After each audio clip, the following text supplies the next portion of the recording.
Hegde mega fertility camp మా యొక్క అన్ని బ్రాంచుల్లో. అపాయింట్మెంట్స్ కొరకు సంప్రదించండి 8880747474.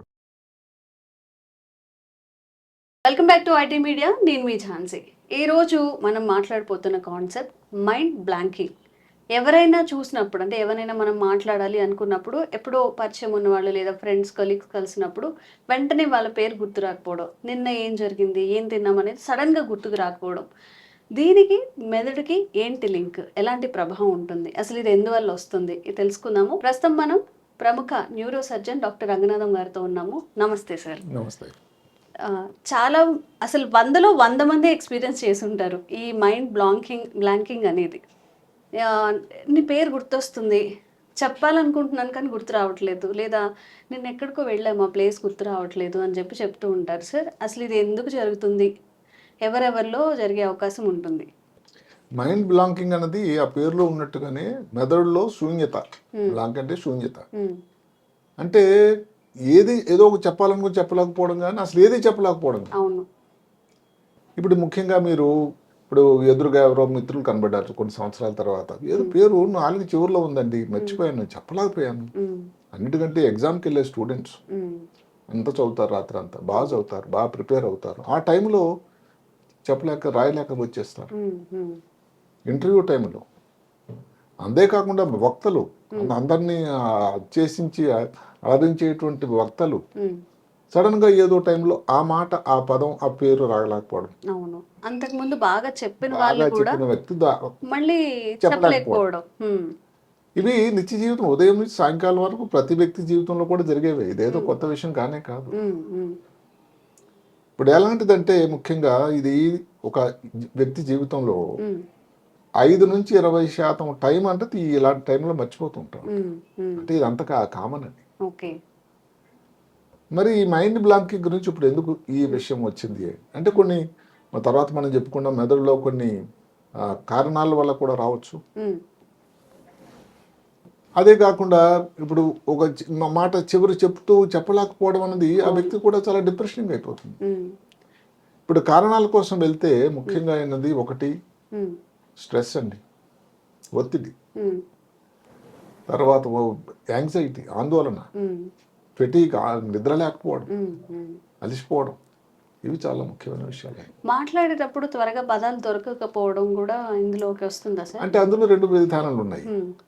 అంటే పూర్తిగా స్పృహలో ఉండి మిగతా ఏ ఇబ్బందులు లేకుండా ఉండడం, మాటలు లాస్ట్ మాట ఏదో ఆ టిప్లో లేకపోవడం. ఓకే. మామూలుగా ఏమిటంటే మాటలు తట్టుబాటు సరిగ్గా రాకపోవడం, ఉచ్చారణ సరిగ్గా లేకపోవడం అన్నది మళ్ళీ అది స్ట్రోక్ కింద వస్తుంది. దీనికి దానికి కొంచెం తేడా ఉంది. మైండ్ బ్లాంకింగ్లో జరిగేది ఏమిటంటే చెప్పాలనుకున్నది చెప్పలేకపోవడం, పరిచయం వ్యక్తులు పూర్తిగా స్పృహలో ఉండి చెప్పలేనటువంటి పరిస్థితి, ఇంకేది లక్షణాలు లేకుండా కూడా చెప్పలేకపోవడం. అన్కాన్షియస్ కాదు, కాన్షియస్ లో ఉండి ఇలాంటి విషయాలు చెప్పలేకపోవడం. అదే కాకుండా అన్ని అనర్గళంగా చెప్పగలిగిన ఒక వ్యక్తులు ఏదైనా ఇదే చెప్తున్నారు అనుకోండి, అవధానంలో చెప్పాల్సింది, మరి అవధానం అంటే వాళ్ళు మహామేధావులు, సరస్వతి పుత్రులు, వాళ్ళు కానీ ఏదైనా చెప్పలేకపోతే ఇలాంటి సమయాలని. ఇప్పుడు దీని కారణం ఏంటంటే ఇప్పుడు మెయిన్గా ఎక్కడంటే స్ట్రెస్ అయిపోయింది. ఎగ్జామ్కి వెళ్తున్నారు, సన్నివేశాలు మనం లెక్క వేసుకుంటే ఏ సన్నివేశాల్లో ఇది వస్తుంది అని. ఇంటర్వ్యూకి వెళ్తున్నారు జాబ్ కోసం, అది జీవితానికి సంబంధించిన సమస్య. ఒక దగ్గర ఎక్కడో మీటింగ్లో మాట్లాడాలి, పబ్లిక్ స్పీకింగ్ ఉంది. ఇలాంటి దగ్గరలో మనకి ఏదైనా ఇంటి దగ్గర ఒక అపవాదు జరిగింది, ఎమోషనల్ స్ట్రెస్ ఒకటి కారణం. రెండోది యాంగ్జైటీ. యాంగ్జైటీలు 2 రకాలు ఉన్నాయి, జనరలైజ్డ్ యాంగ్జైటీని, సోషల్ యాంగ్జైటీ అని. అంటే తెలియని వ్యక్తులు కొత్తగా కనబడ్డారండి, ఏదో మాట్లాడిన సడన్గా మిస్ అయిపోతాం. జనరల్ యాంగ్జైటీ అనేది మానసికంగానే ఆందోళన ఉండేటువంటి మనస్తత్వం, వాటి వల్ల ఇది ఒక రకం కొత్త పద్ధతి. సడన్గా ఏదో ఇష్యూ జరిగింది, ఇప్పుడు మన కాశ్మీర్లో జరిగింది ఇబ్బంది, అది చాలా ప్రాబ్లం కదండి. అవునా, ఇంతమంది చనిపోయారా అంటే ఏదో సడన్గా గుర్తు రాకపోవడం. రోజంతా 24 గంటలు నిర్విరామంగా పనిచేసి ఎవరు చేసే పనుల్లో వాళ్ళు నిద్ర లేకపోవడం వల్ల, నిద్ర తక్కువైపోవడం వల్ల మనం చాలాసార్లు ఈ మాటలు చెప్పుకున్నాం. స్ట్రెస్ అనేది భారతదేశంలో 70% మంది స్ట్రెస్తో రకరకాల పద్ధతుల్లో ఇబ్బంది పడుతూ ఉన్నారు. అలాగే నిద్ర అనేది చాలా తక్కువైపోయిందండి. నిద్ర ఒక ప్రీమియం అయిపోయింది, కరువు అయిపోయింది. సో నిద్ర లేకపోయేసరికి మీరు నిద్ర లేకపోయేసరికి ఏమవుతుంది, మెదడుకి ఈ ఆలోచన, కాన్సన్ట్రేషను, తర్వాత చెప్పగలిగిన శక్తి అన్నది తక్కువైపోతుంది. నిద్ర అన్నది పగలంతా పని చేసిన తర్వాత రాత్రి నిద్ర టైంలో మెదడు కూడా విశ్రాంతి తీసుకుంటుంది. అంటే నిజానికి మెదడు పనిచేస్తుంది, మెదడు ఆగిపోతే మనిషి లేడు కదా. కానీ ఇలాంటి ఇబ్బందులు లేకుండా ఇప్పుడు యాంగ్జైటీ అనుకోండి, యాంగ్జైటీ అనేసరికి ఏమవుతుంది, కార్టిజాల్ ఏదైతే స్ట్రెస్ హార్మోన్ అన్నది అసలు పూర్తిగా నింపేస్తుంది శరీరాన్ని.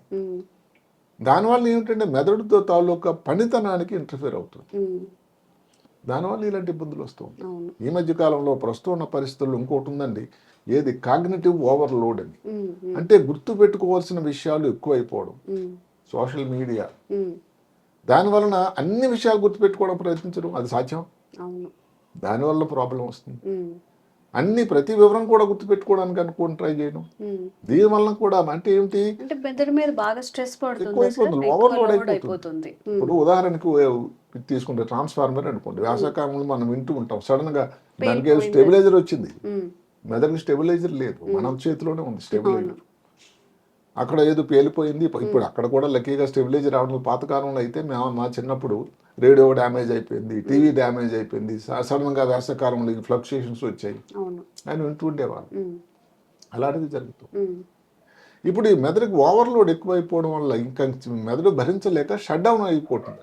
మెంటల్ షట్ డౌన్ అంటారు, సిస్టమ్ షట్ డౌన్. అంటే మెదడు అనేటువంటి ముఖ్య సిస్టమ్ అనేది షట్ డౌన్ పనిచేయడం ఆ టైంలో కొంత సమయం, మరి తర్వాత రికవర్ అవుతుంది. ఇంకా దానికి కాంట్రర్ అంటే ఆపోజిట్గా ఒకటి ఉంది, మెంటల్ స్లో. మెంటల్ స్టిమ్యులేషన్ లేకపోవడం, అసలు మెదడుకి ఏమాత్రం కూడా పని లేనితనం అయిపోవడం. మీరు అడగొచ్చు ఏమిటి పరిస్థితి అని. ఉంది కదండి, కూర్చున్నారు గంటల కూడా ఇంక మొబైల్ చూస్తూనే ఉన్నారు. దానిలో ఇంతకుముందు చెప్పుకున్న ప్యాసివ్ యాక్టివ్ ఉందండి. ప్యాసివ్ అంటే తెలియకుండానే అట్లా వాట్సాప్లు లేకపోతే ట్విట్టర్లు ఏదో ఒకటి అలా చూస్తూ ఇంకా మర్చిపోవడం గంటలు కొలది.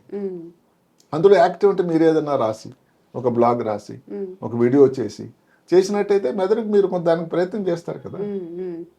అలాంటిది లేకుండా మామూలుగా ప్యాసివ్గా చేసేదాన్ని ఈ ఇబ్బంది రావడానికి ఆస్కారం ఉంటుంది. ఓకే, ఇప్పుడు మెదడుకి పదును పెట్టే పనులు లైక్ ఏదన్నా సుడోకు లాంటివి వాడడం కానీ, చురుగ్గా మనంతరం మనం ఒకరితో మాట్లాడాలంటే మనంతరం మనం ఆలోచించడం, ఏదైనా ఒకటి రాయాలంటే మనంతరం మనం ఆలోచించడం, అవన్నీ చేయకపోవడం వల్ల కూడా మన దగ్గర తప్పకుండా అదే జరుగుతుంది. అదే దానికి కూడా ముందు కారణాలు చెప్పుకున్నాము. కారణాలు చెప్పుకున్న యాంగ్జైటీ, స్ట్రెస్, నిద్రే కాకుండా మెదడులో ఉండే కొన్ని కారణాలు ఉన్నాయండి. ఉదాహరణకి చిన్నపిల్లలు మనం వింటూ ఉంటాం ADHD అని, attention deficit hyper activity disorder అని.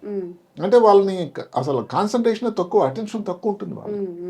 అంటే మెదడులో తేడా రావడం. స్ట్రోక్ తర్వాత ఎంతవరకు యాక్సిడెంట్ అయింది, ట్రమాటిక్ బ్రెయిన్ సిండ్రోమ్ అని ఉంటుంది. లేకపోతే దెబ్బ తగిలి కంకషన్ అంటాం, కొంచెం అలా వచ్చి జ్ఞాపక శక్తి కొంచెం కోల్పోయి మళ్ళీ తర్వాత రికవరీ, ఆ తర్వాత చికాకు ఉంటుంది. అసలు ఈ కాన్సన్ట్రేషన్ అంత ముందు మాదిరి ఉండదు. ఎపిలెప్సీ వచ్చిన వాళ్ళకు కూడా ఉంటుంది. ఇలాంటి ఇన్ని కారణాలు మెదడు లోపల. నేను అంతవరకు ఎందుకు కొన్ని మందులేనండి, మందులు వాడుతూ ఉంటే. అంటే ఇప్పుడు మాటకి యాంగ్జైటీ కోసం మందులు తీసుకున్నారు, దానివల్ల రావచ్చు. డిప్రెషన్ కోసం మందులు వాడు, నిద్ర కోసం వాడే మందులు, నొప్పి తగ్గడానికి కోసం వాడేటువంటి మందులు. అంటే ఈ మందులు దేని వలన కూడా మెదడులో ఉండేటువంటి మన ద్రావకాలు అనుకుంటాం, న్యూరో ట్రాన్స్మిటర్స్ అని. వాటితో ముఖ్యంగా ఈ డిప్రెషన్ తగ్గడానికి ఇచ్చే మందుల వల్ల ఆ న్యూరో ట్రాన్స్మిటర్ తాలూకా పనితనంతో, తయారీతో, ద్రావకం తాలూకా రసాయన తయారీ కోసం ఇంటర్ఫీర్ అయ్యి దానివల్ల కూడా ఈ మైండ్ బ్లాంకింగ్ రావచ్చు. ముందు మీరు ఒక మాట వాడారు, మైండ్ బ్లాకింగ్ అని, మైండ్ బ్లాంకింగ్ అని. ఇది మనకి చిన్న తేడా ఉంది. మైండ్ బ్లాంకింగ్ అన్నది మనం చెప్పుకోవడం మెదడులో ఉండే శూన్యత. మెంటల్ బ్లాకింగ్ అంటే సడన్గా బ్లాక్ అయిపోవడం. తేడా ఏమిటంటే ఈ మెంటల్ బ్లాకింగ్ అన్నది ఏదైతే ఉందో క్రమేయంగా వచ్చింది, అది ఒక సైకలాజికల్ ప్రాబ్లం. అంటే అది ఎక్కువ రోజులు ఉంటుంది. మెంటల్ బ్లాకింగ్ అన్నది కొంచెం ఇబ్బందికరం. మెంటల్ బ్లాంకింగ్ అన్నది ఏదైతే బ్లాక్ గమనించండి. ఈ శూన్యత అన్నది కొన్ని వివరాలు కానీ మనం తర్వాత మాట్లాడుకునేటువంటి ప్రయత్నాలు చేస్తే చాలా మంచి ఫలితాలు ఉన్నాయి. ఇప్పుడు ఉదాహరణకి యాంగ్జైటీ అని అనుకోండి, యాంగ్జైటీకి మందులు తీసుకున్నారు, ఎవరైనా మంచి కౌన్సిలింగ్ తీసుకున్నారు, ఏం ఇబ్బంది లేదు అనుకుని ధైర్యం చేసుకోవడం, నిద్ర కానీ తక్కువ ఉండే నిద్రని తప్పుకుపోవాలి, లేకపోతే ఇది మిస్ అవుతున్నాను నిద్ర కోసం. స్ట్రోక్ వచ్చింది, స్ట్రోక్ నుంచి ట్రీట్మెంట్ తీసుకున్నారు, ఎపిలెప్సీకి వైద్యం చేశారు, ADHD అనేది ఈ రోజుల్లో అది పెద్ద వైద్యం కష్టమేం కాదని అందరూ చెప్తున్నారు. తల్లిదండ్రులు, టీచర్లు, కౌన్సిలర్స్ తాలూకా పాత్ర ఎంతో ఉంది. ఇలాగ ఇవన్నీ అయినట్టయితే ఏదైతే ఉందో మెంటల్ బ్లాంకింగ్ అనేది సెటిల్ అయిపోతుంది. అవును. ఇప్పుడు దీనికి ఇంకొక ముఖ్యమైన మాట ఈ మధ్య కాలంలో వస్తున్నది, పర్టికులర్గా చాలా రీసెర్చ్ పత్రాల నుంచి వచ్చినది అంటే లోకల్ స్లీప్ అని. Local sleep. మీరు అడగొచ్చు లోకల్ Local స్లీప్ sleep. అంటే ఏమిటంటే చాలా ఇంట్రెస్టింగ్గా ఉంటుంది. మెదడులో కొన్ని భాగాలు మిగతా భాగం అంతా పనిచేస్తున్న టైంలో నిద్రపోతుంది ఓ. అంటే లోకల్ స్లీప్. దానికి నిద్రపోతుందని చెప్పడానికి వాళ్ళ దగ్గర ఆధారాలు కూడా ఉన్నాయి. దానికి కొన్ని చేసినటువంటి పరీక్షల ఫలితంగా ఫంక్షనల్ ఎంఆర్ఐ అని, ఎంఆర్ఐలోనే ఫంక్షనల్ ఎంఆర్ఐ అని ఒకటి వచ్చింది. ఓకే. అంటే మామూలుగా ఎంఆర్ఐలో మనం చేసే స్ట్రక్చరల్ అంటే ఇక్కడ ఉంది, ఇలా ఉంది, ఇక్కడ ట్యూమర్ ఉంది, ఇక్కడ ట్యూమర్ అని చెప్పడం కాకుండా ఫంక్షన్ పనితనం కూడా చెప్పేటువంటి ఎంఆర్ఐ ఉంది. ఓకే. దాంట్లో కొన్ని మార్పులు. అలాగే ఈజ్ అని గొప్ప పరీక్ష. నిద్రపోతున్నప్పుడు అన్కాన్షియస్గా ఉండేటప్పుడు, స్పృహ లేకుండా ఉండేటప్పుడు కొన్ని తరంగాలు వస్తాయి, వేవ్స్. వాటిని బీటా థీటా అంటారు, స్లో వేవ్స్. ఈ ప్రాంతాల్లో ఎక్కడ ఫ్రంటల్ లోబ్ అని కానీ, లేకపోతే టెంపరల్ లోబ్ కానీ, ఇంకా బ్రోకాస్ ఏరియా మాట్లాడే చోటు కానీ, ఆ భాగాల్లో ఏదో కారణం వల్ల ఆ టైంలో ఈ వేవ్స్ స్లో అయిపోతున్నాయి. ఓకే. దీన్ని లోకల్ స్లీప్ అంటారు. ఓకే. మైక్రో స్లీప్ అంటే తెలియకుండానే నిద్రపోవడం. ఈ లోకల్ స్లీప్ అంటే ఏమిటి? మిగతా భాగం అంతా వేగ్గా ఉండాలండి.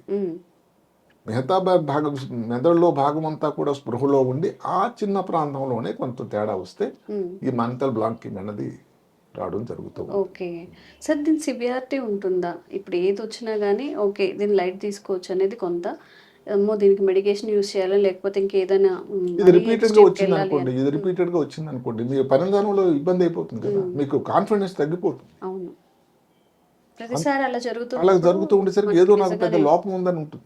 సో దానివల్ల ఏంటంటే డాక్టర్ని సంప్రదించాల్సిన అవసరం చాలా ఉంటుంది. అదే కాకుండా దీనికి ఏమిటి ఇంపార్టెంట్, ఇప్పుడు ఈ ప్రాబ్లం మైండ్ బ్లాంక్కి రాకముందు టెస్టులు చేసినట్టయితే మెదడులో కొన్ని ప్రాంతాల్లో భాగాలు మనం చెప్పుకున్నట్టు భాగాల్లో ఒక రకమైనటువంటి స్టిమ్యులేషన్ యాక్టివిటీ కనబడుతూ ఉంటుంది. ఓకే. ఈ మైండ్ బ్లాంకింగ్ ఏమైందో చెప్పినట్టు ఏంటి, స్లో యాక్టివిటీ అయిపోతుంది.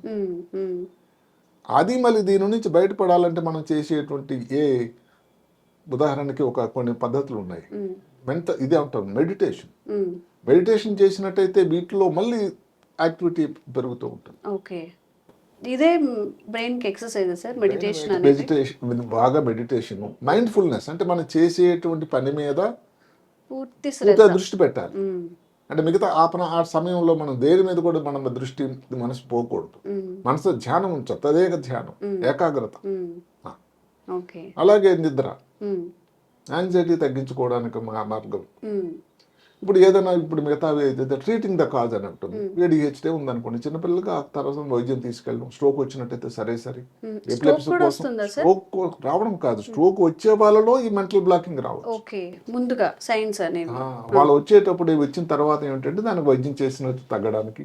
ఎపిలెప్సీ ఉన్న వాళ్ళలో మెదడులో కొన్ని ప్రాంతాల్లో ఫ్రంటల్ లోబ్ అని, లేకపోతే థాలమస్ అని, హిప్పో క్యాంపస్ అని, ఇలాంటి చోట్లలో ముఖ్యమైన చోట్లలో కానీ ఏదైనా ట్యూమర్లు కానీ ఏదైనా ఇన్ఫెక్షన్ కానీ వచ్చినట్టయితే వాళ్ళలో కూడా ఒక లక్షణం అనేది మైండ్ బ్లాకింగ్. అదే కాకుండా మనం బాగా ఫెటిగ్ అయిపోయినప్పుడు, ఇబ్బందులు వచ్చినప్పుడు బ్రెయిన్ ఫాగ్ అయిపోతుంది. అంటే ఏదో గుర్తురాదు. ఇది మనం ఎప్పుడు కోవిడ్ టైంలో చాలా సార్లు వినుకున్నాం. అలాంటప్పుడు కూడా ఇలాంటి ఇబ్బందులు రావడానికి ఉంది.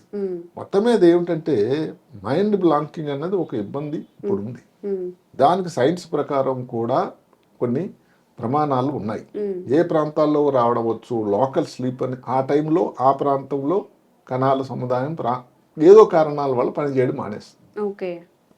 దీనికి ట్రీట్మెంట్ అన్నది ఏదో ట్రీట్ ద కాజ్ అని ఇందాక చెప్పుకున్నట్టు యాంగ్జైటీతో బాధపడుతున్నారు, దానికి కౌన్సిలింగ్ కానీ, లేదు డిప్రెషన్లో బాగా ఉన్నారు, లేకపోతే జాబ్ చేంజింగ్ కానీ, స్ట్రెస్ ఎక్కువ ఉండేటట్టయితే దానికి కూడా కౌన్సిలింగ్ కానీ. ఇప్పుడు స్ట్రెస్ అన్నది ఇప్పుడు ఏదో ఇంటి దగ్గర ఏదో ఇబ్బంది జరిగింది, దాని నుంచి అది వెళ్ళిపోగానే నెమ్మదిగా సెటిల్ అయిపోతుంది.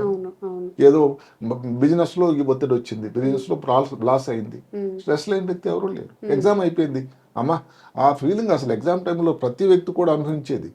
ఆ టైంలో అంతా మైండ్ బ్లాక్, నిజానికి బాగా చదువుతారు, నిజానికి మార్కులు కూడా తర్వాత వస్తాయి. ఆ టైంలో ఏమనిపిస్తుంది అంటే మైండ్ బ్లాంక్ అయిపోయింది, ఏం రాయాలో అర్థం కాలేదు, కొన్ని వదిలిపోయేసాం.